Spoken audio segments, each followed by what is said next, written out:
कहानी की शुरुआत होती है साल 2017 में, जब 47 खतरनाक अपराधियों को फिलीपींस से वापस साउथ कोरिया लाया जा रहा था। जैसे ही ये कैदी एयरपोर्ट में दाखिल होने वाले थे, भीड़ में से एक आदमी अचानक चिल्लाता हुआ आगे बढ़ा और उनमें से एक के पास पहुंचने की कोशिश करने लगा। इससे पहले कि पुलिस कुछ समझ पाती, उस आदमी ने अपने बैग में छुपा डेटोनेटर दबा दिया। धमाका इतना बड़ा था कि 7 पुलिस वालों की मौके पर ही मौत हो गई और 30 से ज्यादा पैसेंजर घायल हो गए। लेकिन हैरानी की बात ये रही कि उन कैदियों को एक खरोंच तक नहीं आई। आज उस खौफनाक हादसे को पूरे 5 साल बीत चुके हैं और अब एक बार फिर उन्हीं अपराधियों को साउथ कोरिया लाने की तैयारी की जा रही है। लेकिन इस बार पिछली गलती को दोहराने से बचने के लिए उन्हें प्लेन से नहीं बल्कि एक कार्गो शिप के जरिए ट्रांसपोर्ट किया जा रहा है। ये अपराधी इतने खतरनाक हैं कि उन्हें पोर्ट तक लाने के लिए स्पेशल कमांडो यूनिट तैनात की गई। बुलेट प्रूफ गाड़ियों का इस्तेमाल हुआ और पूरे टर्मिनल को आम लोगों से खाली कराना पड़ा। उनकी हर हरकत पर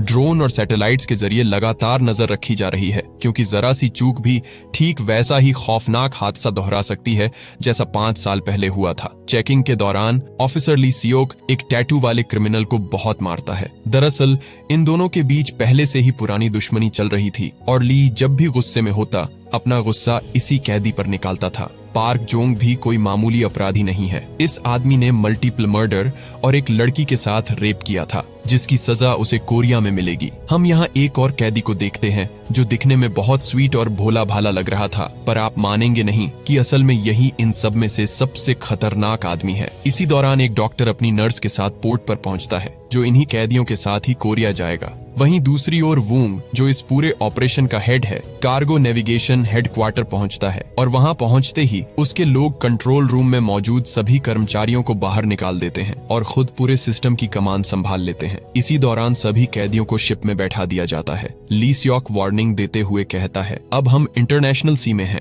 यहाँ से भागने की कोशिश भी मत करना, क्योंकि अगर पकड़े गए तो शूट एंड साइड का आर्डर है। जहाँ एक तरफ सभी अधिकारी अपनी अपनी पोजीशन संभाल लेते हैं, वहीं दूसरी ओर हम देखते हैं कि वही डॉक्टर चुपके से कुछ सिरिंज अपने बैग में भर रहा है। इसके बाद वो चुपचाप बेसमेंट की ओर बढ़ने लगता है। रास्ते में उसकी मुलाकात कुछ ऑफिसर्स से होती है, लेकिन किसी को उस पर जरा भी शक नहीं होता। डॉक्टर आगे बढ़ता रहा और एक सीक्रेट मैप की मदद से शिप के उस हिस्से तक पहुंच गया जिसके बारे में खुद क्रू मेंबर्स को भी जानकारी नहीं थी। अंदर कुछ गार्ड्स या कहे कि गुंडे एक लाश को मॉनिटर कर रहे थे। हम देखते हैं कि उसकी आंखों को सील कर दिया गया है और मुंह पर ऑक्सीजन मास्क लगा हुआ है, जिससे साफ अंदाजा लगाया जा सकता है कि वो मरा नहीं है, बल्कि उसे इसी हालत में जिंदा रखा गया है। डॉक्टर ने जब उसका मुंह खोला तो अंदर कीड़े पड़े हुए थे, जो देखकर उसे घिन्न आ गई।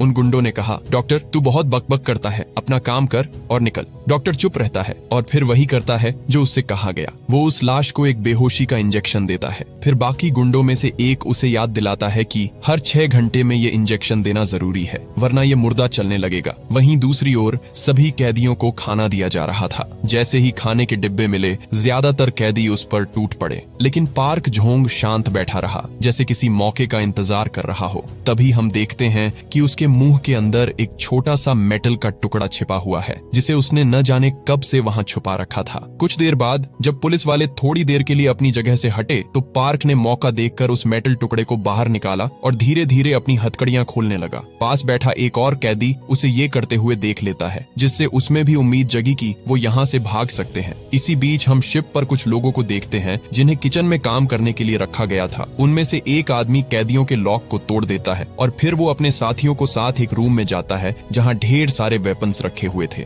जो भी हथियार उनके हाथ लगा, उन्होंने उठाया और चुपचाप आगे बढ़ने लगे। लेकिन जैसे ही वे गैलरी से गुजर रहे थे, उनमें से एक का सूटकेस गलती से एक मेटल पाइप से टकरा गया, जिससे तेज आवाज हुई और पास में तैनात पुलिस वाले अलर्ट हो गए। उनके लीडर ने तुरंत झूठ बोलकर सिचुएशन को संभालने की कोशिश की, लेकिन तभी एक पुलिस वाले की नजर उनके हाथ में छुपी हुई बंदूक पर पड़ी। इससे पहले कि वो कुछ समझ पाते या किसी को अलर्ट कर पाते, उन्होंने अचानक हमला कर दिया और पुलिस वालों को बेरहमी से मार डाला। सबूत मिटाने के लिए उन्होंने पुलिस वालों की लाशों को शिप के फ्रीजर में छुपा दिया और फिर आगे बढ़ गए। इसके बाद वे सीधे कॉकपिट पहुंचे और वहां मौजूद सभी क्रू मेंबर्स को मार डाला। अब सिर्फ 2 लोग जिंदा बचे जो इस शिप को चला सकते थे। इन लोगों ने शिप का सारा कम्युनिकेशन काट दिया। टेलीफोन लाइनों को तोड़ा गया, सभी डिवाइसेस को नष्ट कर दिया गया ताकि किसी भी देश से संपर्क न हो सके। एक आदमी शिप के ऊपर चढ़ा और मेन लाइन काट दी, जिससे कोरिया में उस शिप की लाइव लोकेशन पूरी तरह बंद हो गई। वहीं शिप के अंदर ऑफिसर डायोन ने देखा कि उसके वॉकी टॉकी में सिग्नल नहीं आ रहा था। उसने अपनी टीम से संपर्क करने की कई कोशिशें की, लेकिन जब किसी की तरफ से जवाब नहीं आया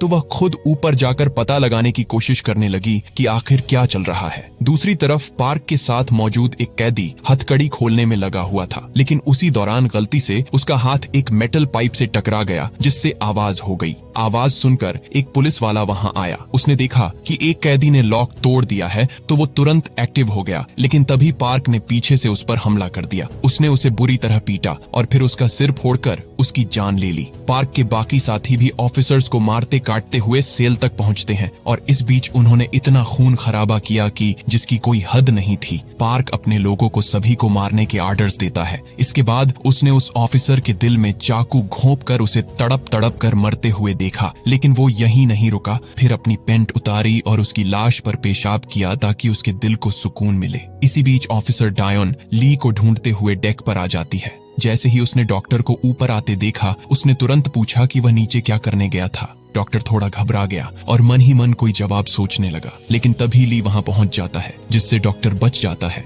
उसी समय एक और ऑफिसर ने देखा कि कोई आदमी शिप के ऊपर चढ़ रहा था और उसके हाथ में कुल्हाड़ी थी। वो समझ गए कि कुछ तो गड़बड़ है, इसीलिए वो फटाफट केबिन की तरफ भागे। पार्क के साथी सभी कैदियों को आजाद कर देते हैं, लेकिन अब वहां सिर्फ पार्क की चलने वाली थी। तभी उनमें से एक कैदी ज्यादा चालाक बनने की कोशिश करता है। वो कहता है, वो पुलिस वाली लड़कियां कहाँ हैं? मुझे उनके साथ मजे करने हैं। लेकिन इतना सुनते ही पार्क ने उसे गोली मार दी और कहा, वो मेरी है। थोड़ी देर बाद वो उस मासूम से दिखने वाले लड़के को भी आजाद कर देते हैं। उसका नाम ली डोइल था। पार्क उसे पिछले 10 सालों से जानता था। उसने कहा, 10 साल हो गए लेकिन तेरा चेहरा बिल्कुल नहीं बदला। फिर पार्क बाकियों को समझाता है कि उसकी शक्ल पर मत जाना। अगर तुम्हें लगता है कि मैं बुरा हूँ तो इसके किए हुए काम सुनकर तुम सब डर के मारे यहाँ से भाग ही जाओगे। ली कोरिया जाना चाहता था, लेकिन पार्क ने कहा कि अब ये शिप कहीं नहीं जाएगा, हम सब अब यही रहेंगे। इन सब बातों से बेखबर सियोक जब अपने साथियों के साथ कॉकपिट तक पहुंचा तो उसने देखा कि वहां पूरे क्रू की लाशें पड़ी थीं। इससे पहले कि वो कुछ समझ पाते,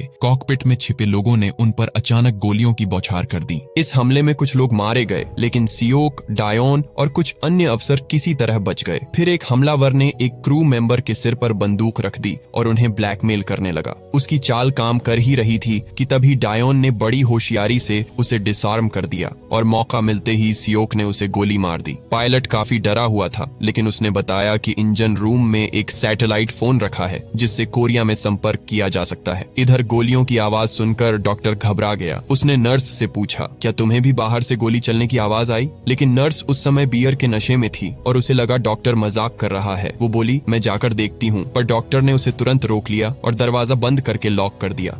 पुलिस को लग रहा था कि क्रिमिनल्स उनके लिए खतरा है और उन क्रिमिनल्स को लग रहा था कि पुलिस वाले उनकी जान के दुश्मन हैं, लेकिन उन्हें अंदाजा भी नहीं था कि असली खतरा तो नीचे उनका इंतजार कर रहा था। हम देखते हैं कि टाइम पर बेहोशी की दवा न मिलने से वो डेड बॉडी फिर से जिंदा हो जाती है।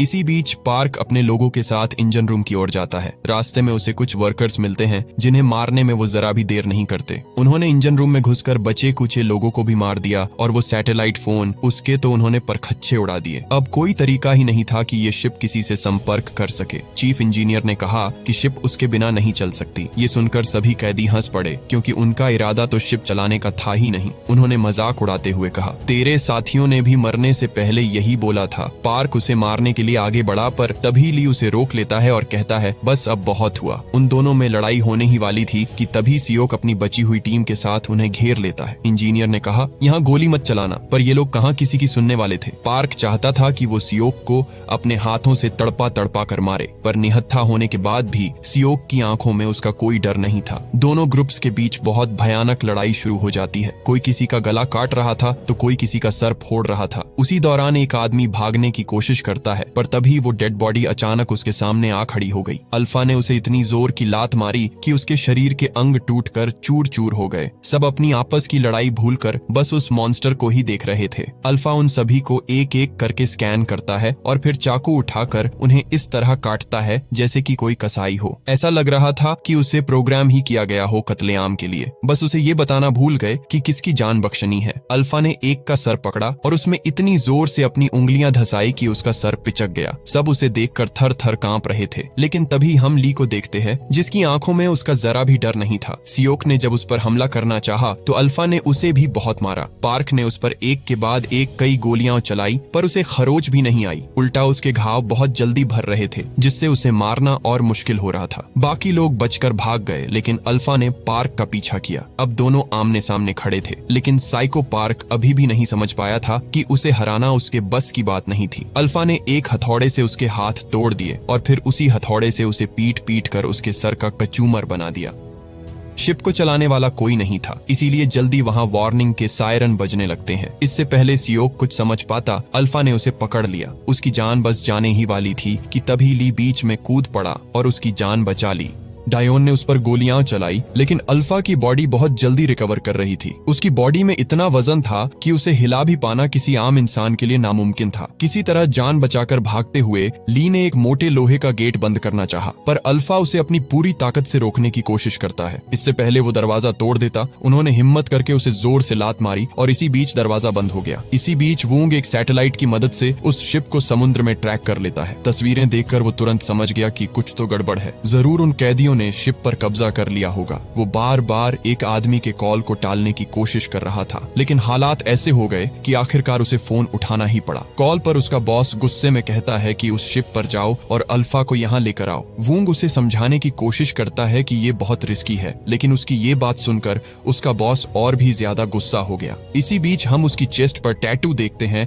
ऐसा सेम टैटू अल्फा की बॉडी पर भी था। इसका मतलब अल्फा अकेला नहीं था जिसके अंदर सुपर ह्यूमन पावर्स थी। फोन कटते ही वूंग बिजली के खंभे पर जोर से मुक्का मरता है, जिससे हमें समझ आ जाता है कि वूंग भी एक सुपर ह्यूमन था। वहीं दूसरी तरफ शिप में कैप्टन सबको छोड़कर भागने की कोशिश कर रहा था, लेकिन जब वो बोट को नीचे उतार रहा था तभी वहां अल्फा आ गया। उन दोनों को बेरहमी से मारने के बाद उसने रेस्क्यू बोट के टुकड़े कर दिए ताकि शिप से कोई न भाग सके।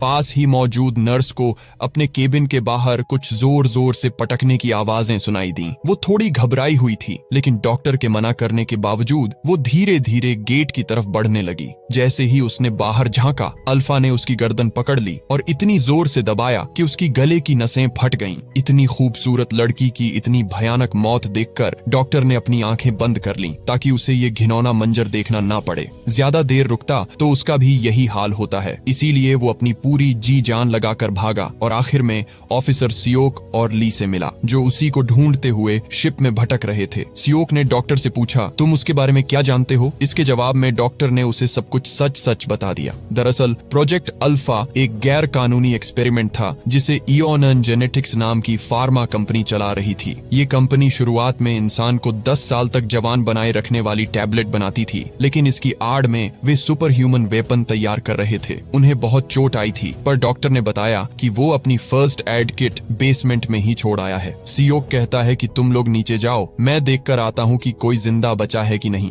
इसी बीच हम उन फीमेल प्रिजनर्स को देखते हैं जिन्होंने बड़ी चालाकी से अपने ऊपर नजर रखने वाली ऑफिसर को बंदी बना लिया था। बाहर 2 और कैदी उनकी निगरानी कर रहे थे, पर तभी उन्होंने देखा कि कोई गेट पर जोर जोर से लात मार रहा है। इससे पहले वो कुछ समझ पाते हैं, गेट उड़ता हुआ उनमें से एक के ऊपर गिर जाता है। अल्फा उसके ऊपर चढ़ा और अपने पैरों तले उसके मुंह को रोंद दिया। वो ऑफिसर जिसे उन लोगों ने बांध रखा था, अल्फा ने उसे भी चाकू से गोद गोद कर मार डाला। बचे हुए लोग भागने की कोशिश करते हैं और जो नहीं भाग पाया उसे अल्फा की दरिंदगी का सामना करना पड़ा। इसी बीच वो डॉक्टर उन लोगों के साथ बेसमेंट में पहुंच गया था। ली ने देखा कि वह उन गार्ड्स की लाशें पड़ी हुई थीं जो अल्फा पर निगरानी कर रहे थे। चारों तरफ खून के छींटे बिखरे हुए थे। लाशों के टुकड़े देखकर ली समझ गया कि यहाँ क्या हुआ होगा। डॉक्टर ने देखा कि उसकी फर्स्ट एड किट वहाँ वैसी की वैसी पड़ी हुई थी। उसने फटाफट एक बूढ़े कैदी के पैर में टांके लगाए। ली को भी बहुत चोट आई, लेकिन पता नहीं क्यों वो अपने घाव को छुपा रहा था। इसी बीच डायोन को एक क्लासिफाइड फाइल मिलती है जिसमें 1943 के सोल्जर्स के बारे में लिखा हुआ था। कुछ पन्ने पलटते ही उसे एक तस्वीर मिलती है और डायोन तुरंत पहचान जाती है कि ये वही आदमी है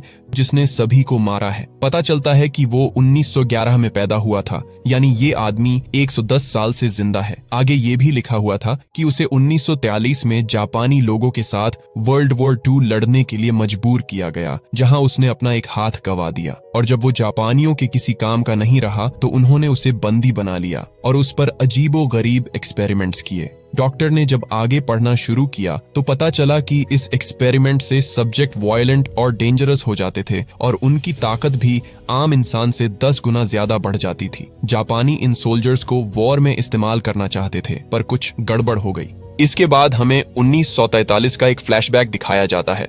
हम अल्फा को देखते हैं जिसकी बॉडी को काट काट कर पता नहीं डॉक्टर्स ने उसकी क्या हालत कर दी थी। ऑपरेशन पूरा होते ही जापानीज कमांडर और उसकी बटालियन ने उनके काम की सराहना करते हुए तालियां बजाई, पर उन तालियों से होने वाले शोर से अल्फा की हार्ट बीट तेज हो गई। इससे पहले कि वो इसे कंट्रोल कर पाते, अल्फा जाग गया और एक एक करके वहां मौजूद सभी लोगों को मारने लगा। सोल्जर्स ने उस पर गोलियां चलाई, पर उन्हें जल्द ही समझ आ गया कि ये इंसान नहीं हो सकता। उन्होंने एक मॉन्स्टर बना दिया है। अल्फा एक अल्टीमेट किलिंग मशीन था जिसकी लगाम किसी के हाथ में नहीं थी। एक डॉक्टर ने उसे अंदर लॉक कर दिया। उसे लगा कि वो बच गया, पर अल्फा ने बिना आंखों के सीधा उसके सर के बीचों बीच गोली मारी, जिससे वो वहीं ढेर को हो गया। इसके बाद वो इस शिप पर कैसे आया, वो अपने आप में ही एक मिस्ट्री थी। वहीं दूसरी ओर सियोक महिला कैदियों के सेल में पहुंचता है, पर वहां भी उसे सिर्फ लाशें ही मिलती हैं। एक को तो ऐसे मारा गया था कि वो बेचारी ना भाग सकती थी, न अपना बचाव कर सकती थी। इसी बीच बचे हुए लोग जान बचाते हुए एक लिफ्ट में आते हैं। लिफ्ट नीचे जा ही रही थी कि तभी अल्फा उस पर कूदकर उसकी केबल तोड़ देता है, जिससे लिफ्ट बीच में फंस जाती है।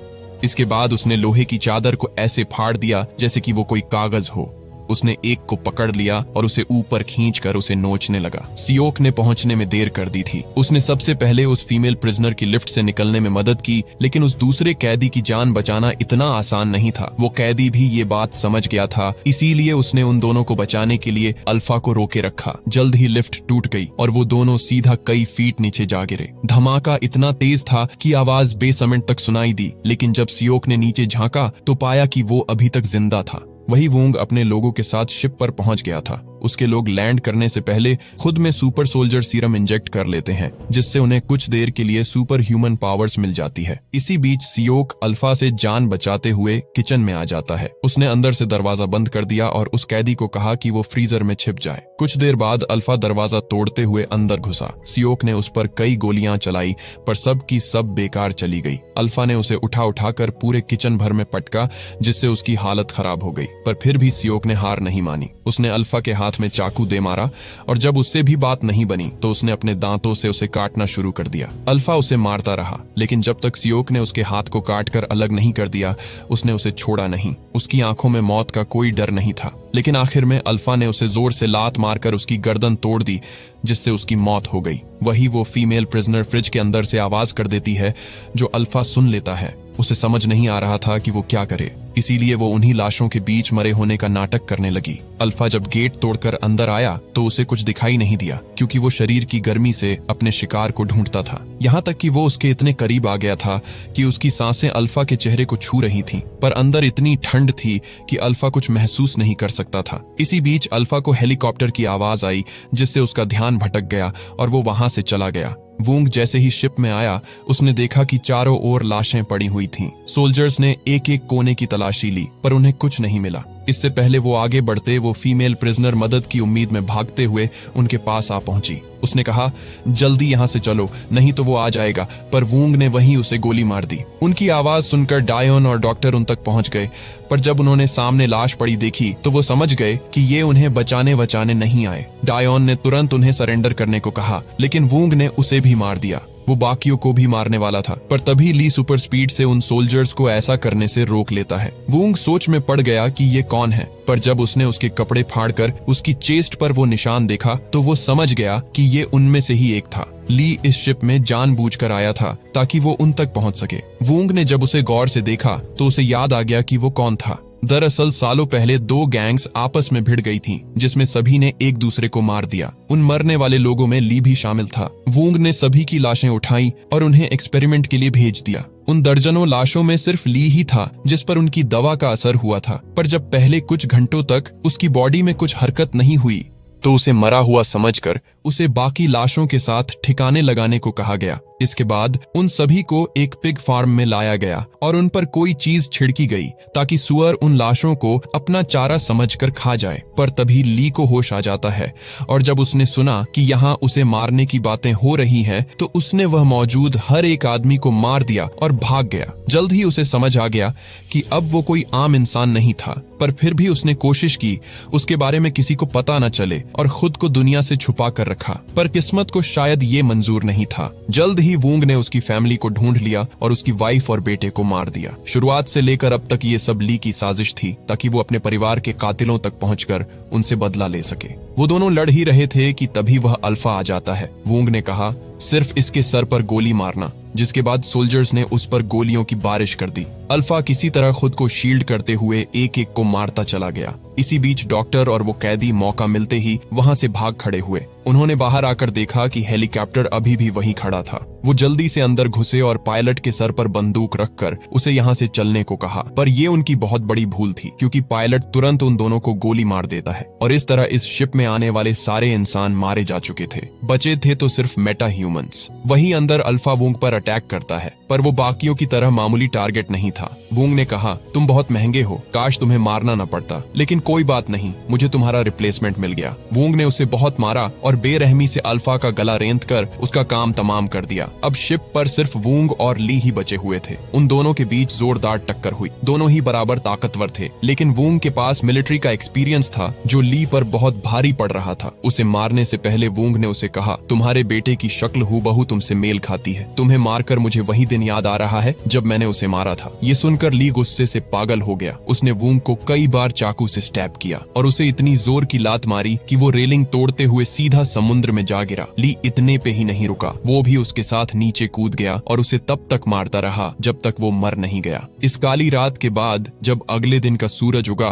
तो शिप में हुए कत्लेआम की खबर एक नेशनल हेडलाइन बच चुकी थी। हम वूंग में बॉस को देखते हैं जो अपने नए टेस्ट सब्जेक्ट्स का इंस्पेक्शन करने आया था। साइंटिस्ट ने उसे बताया कि उन पर प्रेशर बहुत ज्यादा है, वो इतने दबाव में काम नहीं कर सकते। पर बॉस ने उसे समझाया कि डरो मत, सब कुछ कंट्रोल में है, हम पकड़े नहीं जाएंगे। इसके बाद वो एक सेल में आया जिसके अंदर उन लोगों ने एक बच्चे को कैद कर रखा था। पता चलता है कि उस दिन वूंग ने ली के बेटे को नहीं मारा था, क्योंकि उसके अंदर भी ली की तरह सुपर ह्यूमन पावर्स थी जो उसे जन्म से मिली थी। उन्होंने उसे कैद में रखकर बड़ा किया, जिसकी बेचारे ली को जरा भी भनक नहीं थी। उसे तो यही लग रहा था उन लोगों ने उसे मार दिया। आखिर में हमें दिखाया जाता है कि समुद्र की तेज लहरें ली को बहाते हुए एक बीच पर ले आई। वहां पड़े कचरे को देखकर ली समझ गया कि वो कोरिया में है। अब इसके आगे ली क्या करेगा ये तो हमें इसके अगले पार्ट में ही पता चलेगा। क्या आप इसके अगले सीक्वल के लिए एक्साइटेड है? हमें कमेंट बॉक्स में कमेंट करके जरूर बताएं। मिलते हैं नेक्स्ट वीडियो में। Thanks for watching.